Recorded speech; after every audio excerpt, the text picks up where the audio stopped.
तेरे होन न होन दे नाल फर्क जरा ना आसी। बेपरवाह ए दुनिया यारो उंज ही चलती रासी। दिन भी मिट्टी रात भी मिट्टी, मेरी ऊंची जात भी मिट्टी। मिट्टी अंदर मिट जाना है, मेरी फिर औकात भी मिट्टी। बादशाहां नूं इश्क उजाड़ दिंदा, ना तख्त रहिंदे ना ताज रहिंदे। जेड़ा फुल खिलदा आखर सुक जांदा, कदी हुस्न ते नहीं सदा राज रहिंदे।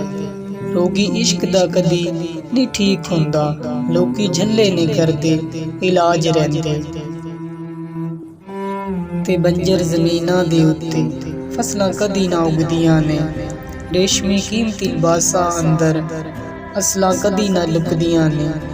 रुखे खोटे ते नीयत दे भुखे लोकी भावें शीश महल विच रावन, नस्लां कदी ना छुपदियां ने। सच ते सजना कूड़ा हुंदा, सह ना हिजर विछोड़ा हुंदा। नाल दियां दी खबर जे हुंदी, रिज़क कदी ना थोड़ा हुंदा। दो सावां दी मारे बंदा, एवें तां चौड़ा हुंदा।